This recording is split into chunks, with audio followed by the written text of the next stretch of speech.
Well, hello, I'm Robert Fithen, and it is time to start the series on 1983, the big deep dive into the albums of that year. This time, no ranking though. I'm going to go chronologically and see how this works.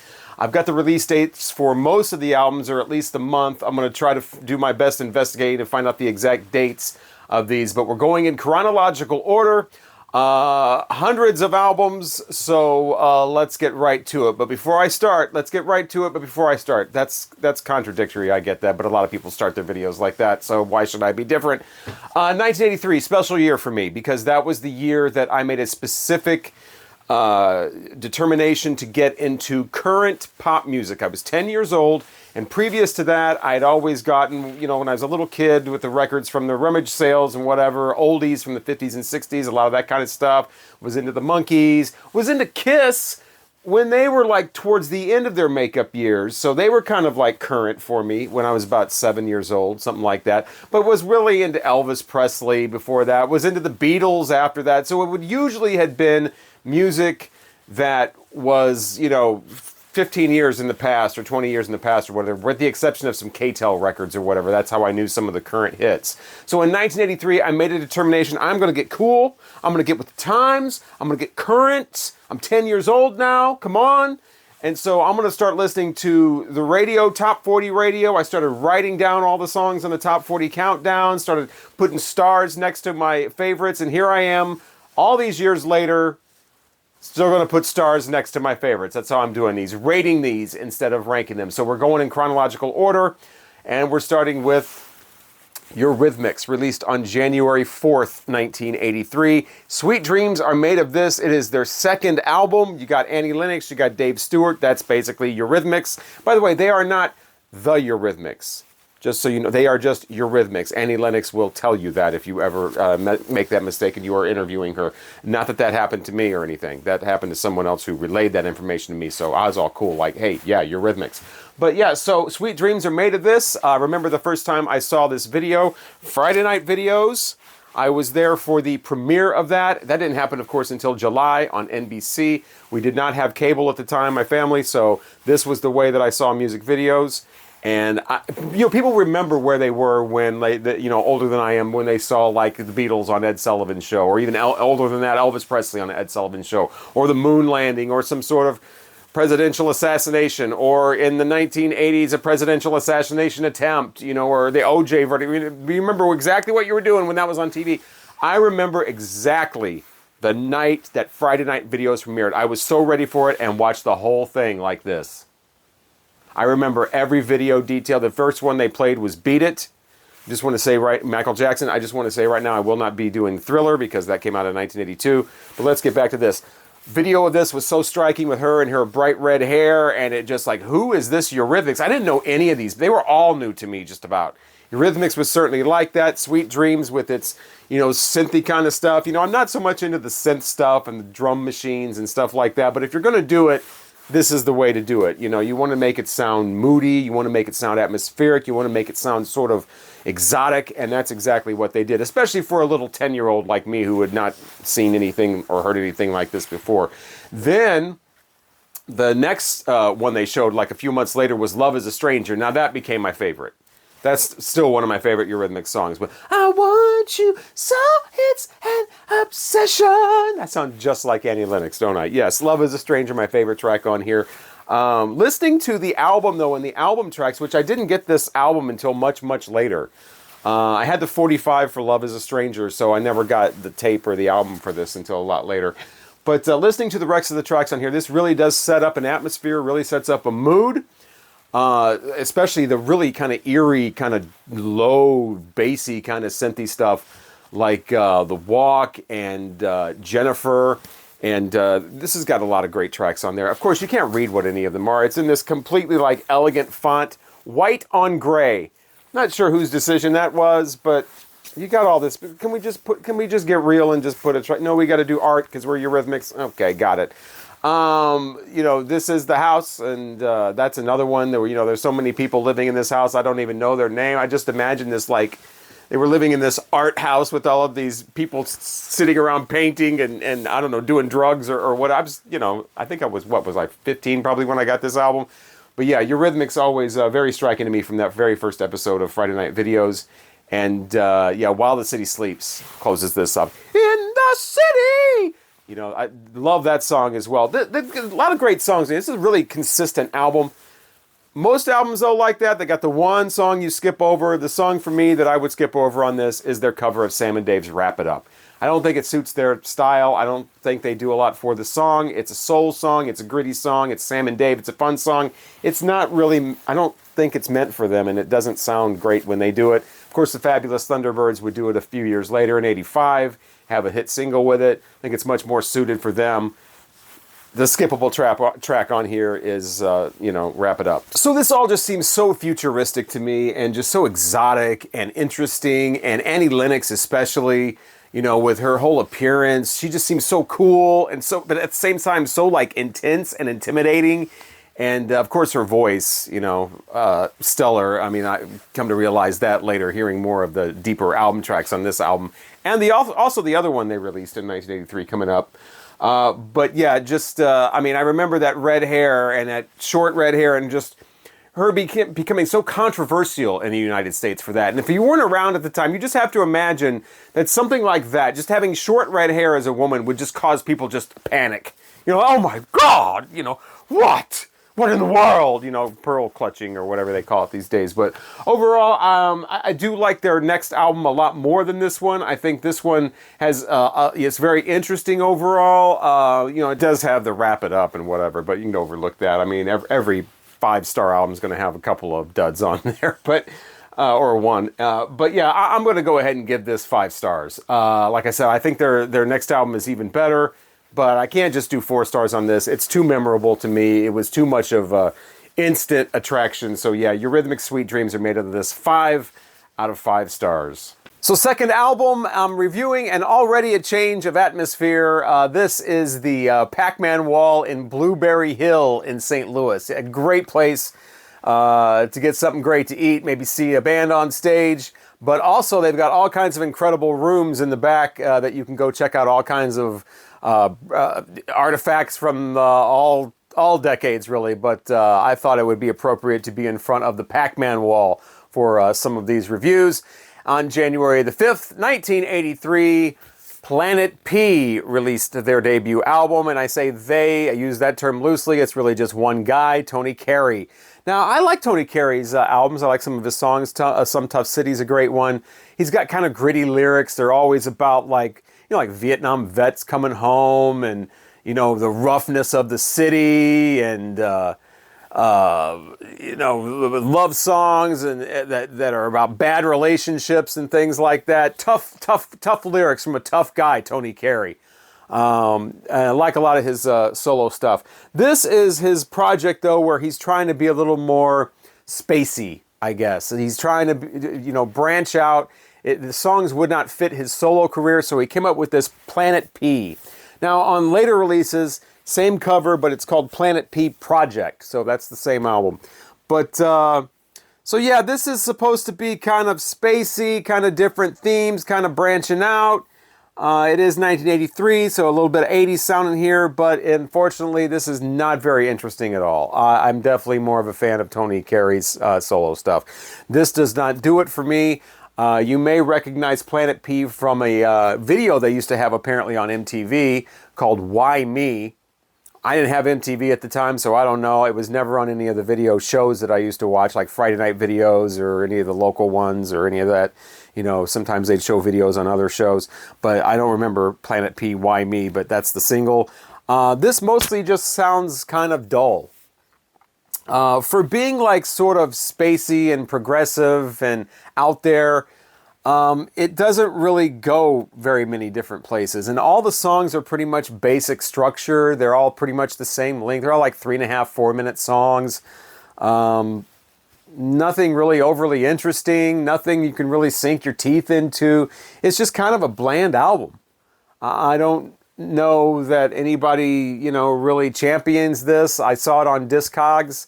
And, it goes for about $4 or $5. Not to say that a price of a used record can determine the value of it sonically, listening to it, how good an album it is.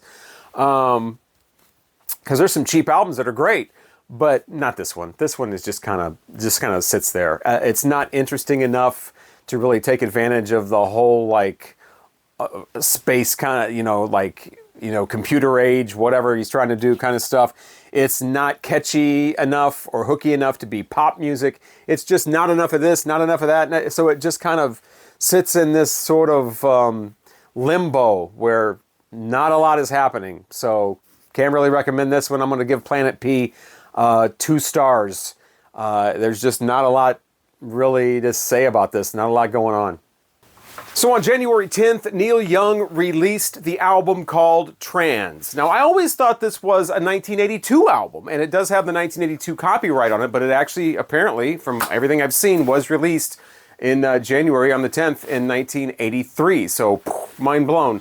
And this album certainly did blow a lot of minds when it came out, or at least confused a lot of people and put off a lot of people. Maybe you are familiar with the story of this. I was for a long time before I ever got around to hearing the album in probably the early 90s, I think.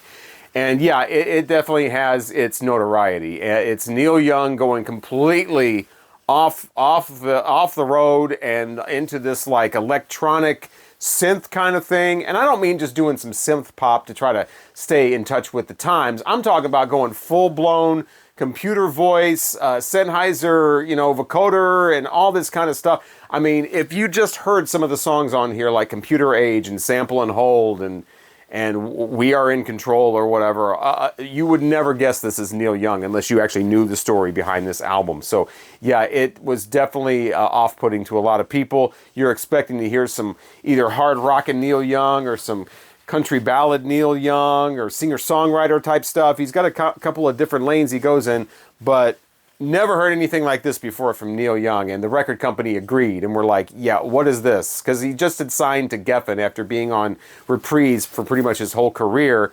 New record label. David Geffen is apparently like, what?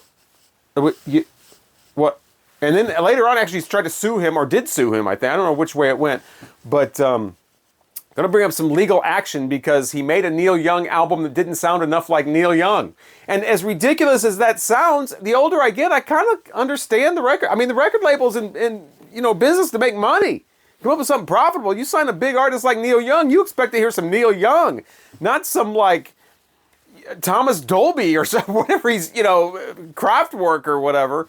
But that's like more in vain of what a lot of it sounds like. Now, he did this as a tribute to his son that had cerebral palsy and could not speak, so that's where the computer voices come from, to sound more of a digital voice.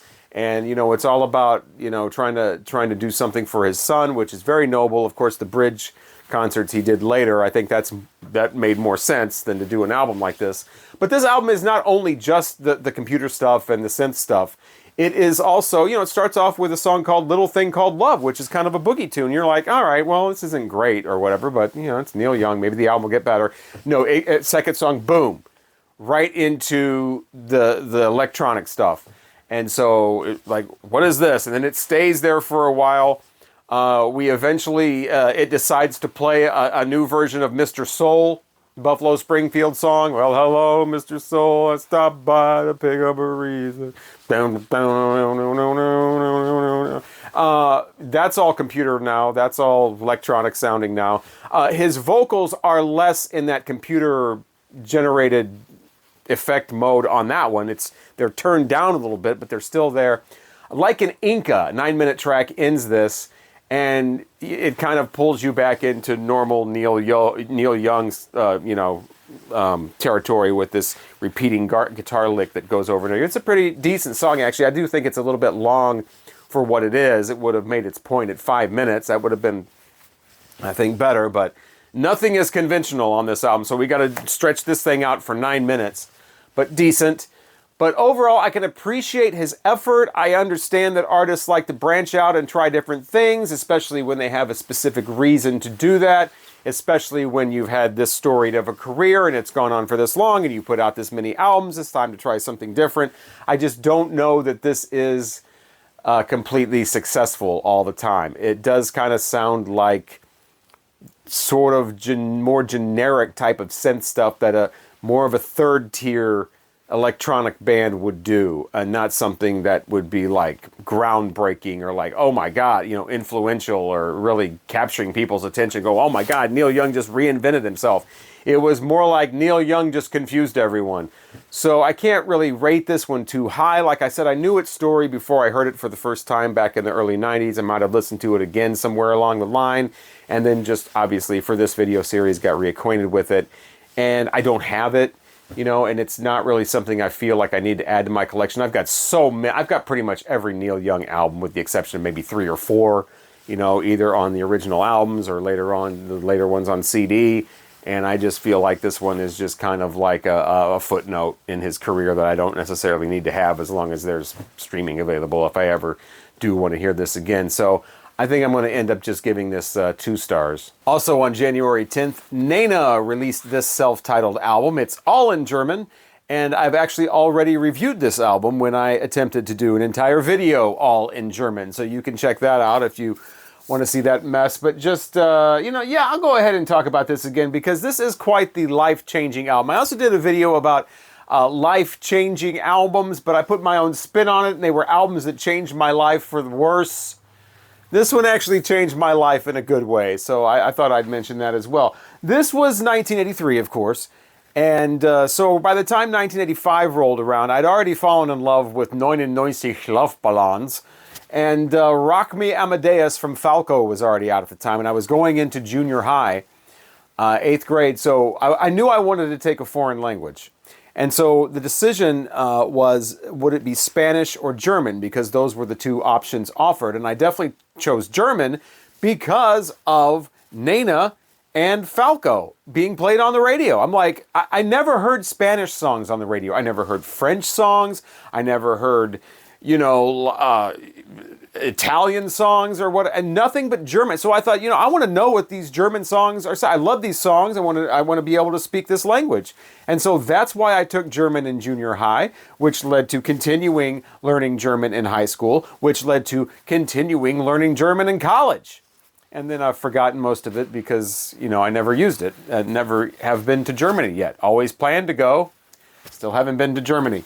But yeah, so Naana actually put me on that pathway. It was literally because of the 99 Luftballons song. So, but this is the actual German album. The 99 Luftballons album would come out, you know, as kind of a version of this with different songs on it. And of course the English version, 99 Balloons, and or 99 Red Balloons. That would be later. I never really got into that. I liked this one. This was the one that I got later on when I was able to get albums from other countries and just fell in love with this. Always loved the big song they had, and then was pleased to find out there are more exceptional songs on here as well, especially Nur Geträumt. Wow, that's a killer song. My second favorite song on here. Upbeat, just blast. If you like the one Naana song that you know, if you're an American, check out Nur Geträumt. Only a Dream. It was only a dream. That's what it's all about. She's all hot and sweaty and thinking about this guy, and she's laying there, you know, and it's just, it turned out to be only a dream.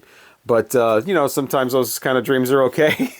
There's a lot of nice songs on here. You know, you got the very first one, Kino, which Kino translates into English as, you know, a movie theater or the cinema or whatever. And she's singing about, you know, seeing all the classic movie stars, you know, Bogart and those types at the movies, and also the old monster movies as well. Loves going to the movies.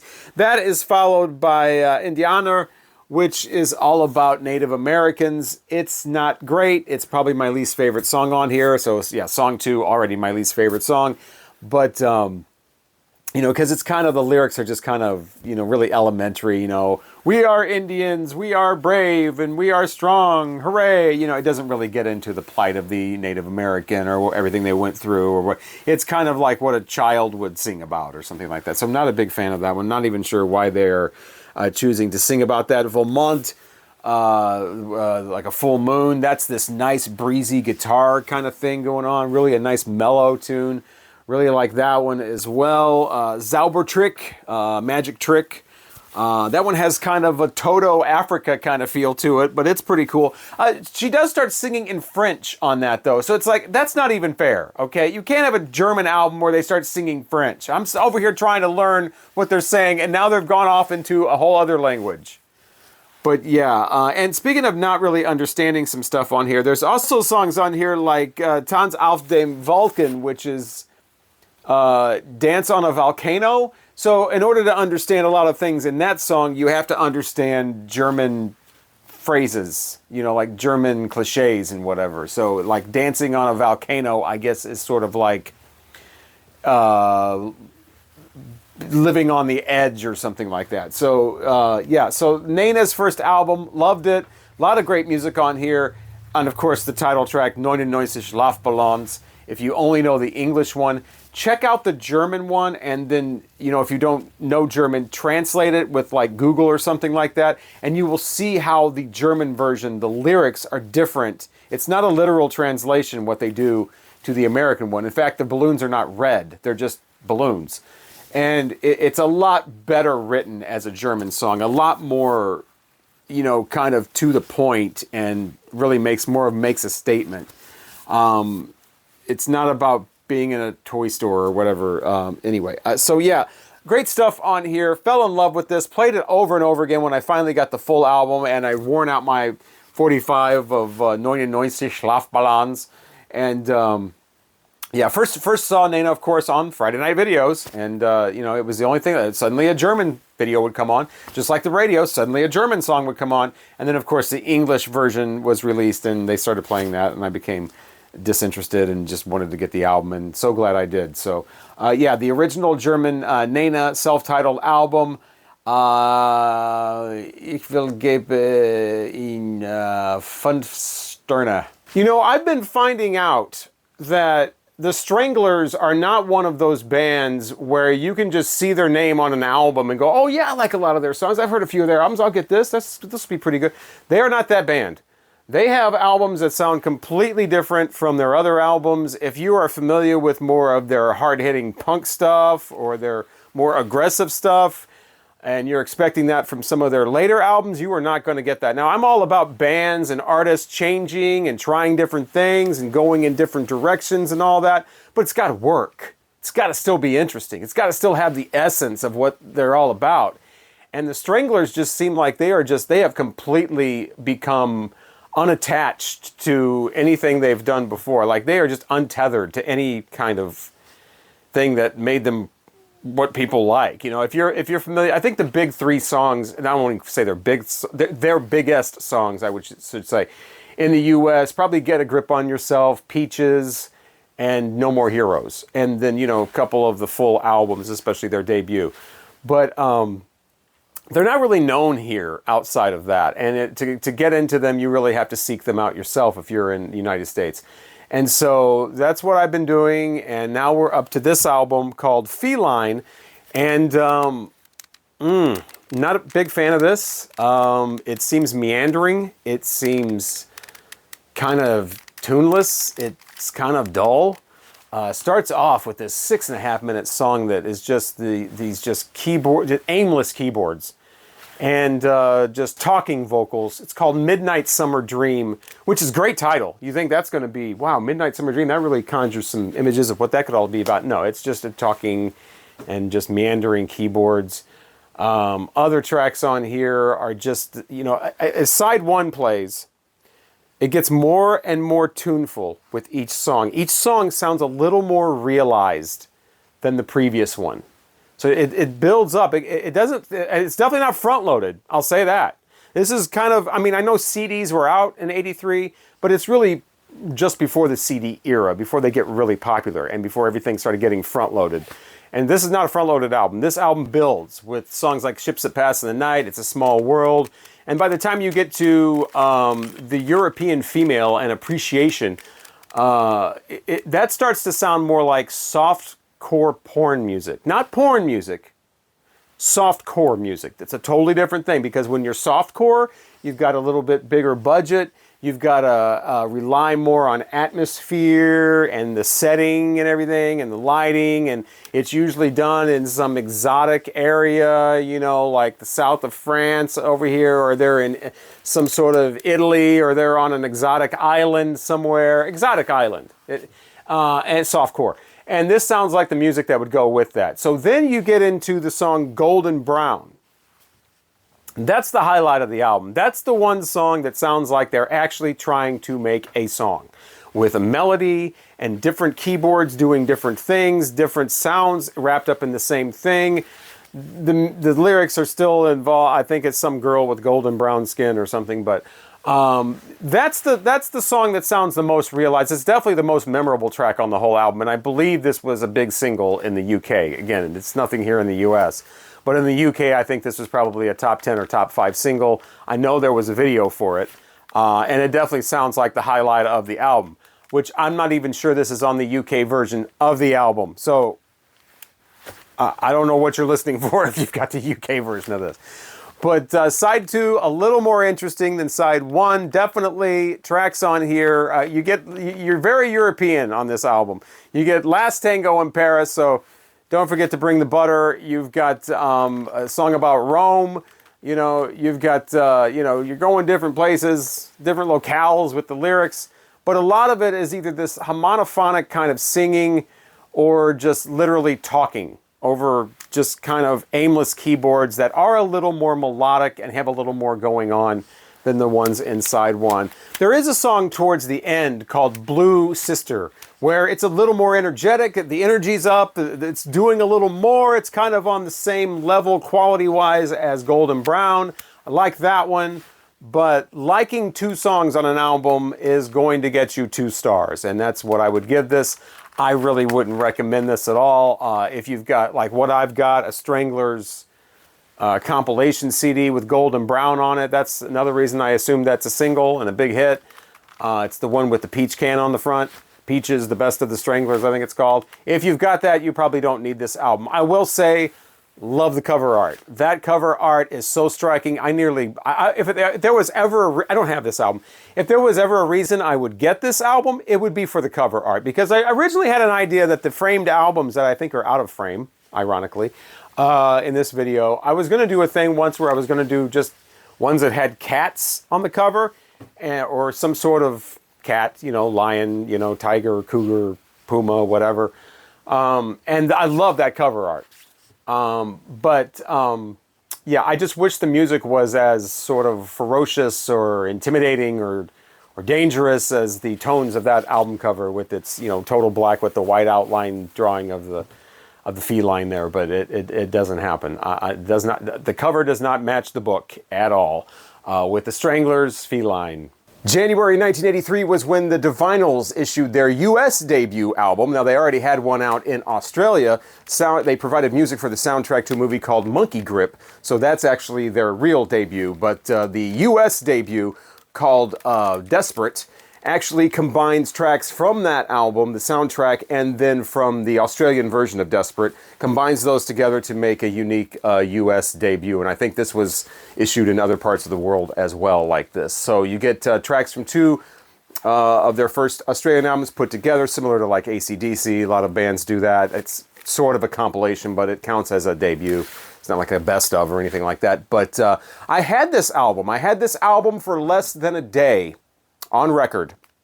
This is a few years ago. I went to the St. Louis record show and was going to all the vendors and whatever and saw this album for like $2 or $3. And I'm like, sold. Divinyls? Because I really liked I talked about their self-titled album with I Touch Myself on it. And I'm like, man, I got to get some more Divinyls. And got this. And $2 or $3, I didn't even check it out. I just, boom, yep, thank you, boom, right in the sack and on to the next vendor. And yes, of course, you should definitely check records that you're buying, even if they're $2 or $3. So got it, and driving home, and I'm like, man, something stinks. What is that? Got home, and sure enough, pull out that record, look in it, and the jacket, the inside of it, is just covered in black mold. And it's got that Chrysalis, it's on Chrysalis Records. It's got remember that frosted inner sleeve that they used to have in the early 80s? It's got that. So it's got black mold all over that. It's seeped through to the record itself.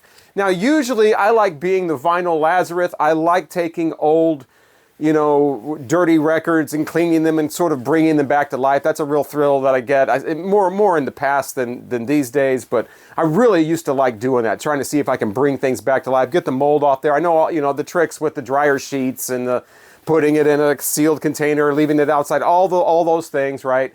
This was beyond. I just wanted it out of my house. I didn't want to deal with it. I'm just like, threw it away, the record, the cover, everything, just threw it away. At that time, it was like an $8 or $10 record. I could have got it again somewhere, I thought.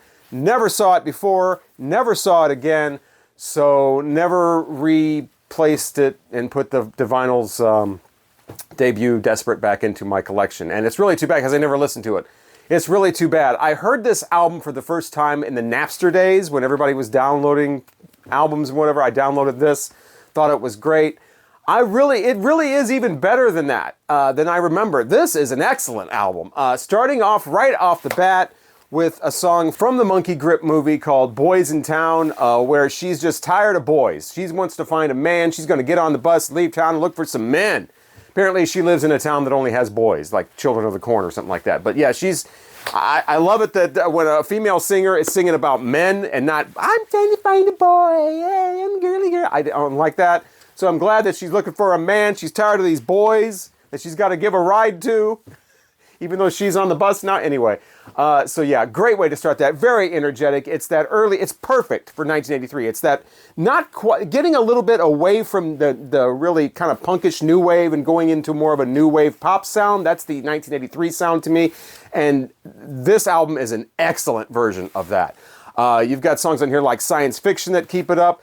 The next track, Only Lonely, is another excellent. It kind of brings the tempo down, more of a mid-tempo one, because Boys in Town just rocks. It's this kind of upbeat thing. And speaking of rock, in track 4, Siren is just a blast. I mean, crank that up. You've got the male singer, I think it's the lead guitarist, Mark Inty, that's the male vocals on that. He starts it off. And then Chrissy Amphlett joins in. She's, of course, the female. She's the main lead singer of Divinyls. She's great. Great look. Great sound. Rest in peace. Unfortunately, she's passed away. She used to get a lot of comparisons to Chrissy Hynde of the Pretenders, but I think that's just her name, because they both have the same first name, and they both have the bangs. So, but they don't sound anything alike. But yeah, this is just great. It sounds a lot like what you would hear like in early 80s movies, when they play that kind of popish new wave stuff. And of course, some of these are from an Australian movie, so it makes sense. Actually, Ring Me Up was used in 16 Candles. That has a little bit more of a new wave reggae kind of vibe to it. It kind of sounds similar to Blondie's Die Young, Stay Pretty. But this thing is a blast all the way through. I got to get this record again sometime, minus the black mold. Or maybe I'll just find the CD somewhere for $1. Never seen that anywhere. Never see this record anywhere. This doesn't have any songs that would be familiar to Americans as far as hit songs on the radio or on MTV. You just basically have to know this album to know these songs. I guess it did have hits, obviously, in Australia, maybe other parts of the world, but not in the U.S. So it is a secret album. Go seek it out if you're an American. If you're an Australian, you probably already know how great this is. And by the way, Australia, I just want to say how sad it is what happened to Yahoo Serious. That was troubling to hear about that. But anyway, Divinyls, Desperate. I am desperate to get a copy of this. Now, it's only at this point, like a $15, $18 record, but I'm slowing down my vinyl purchases lately to a grinding halt, actually.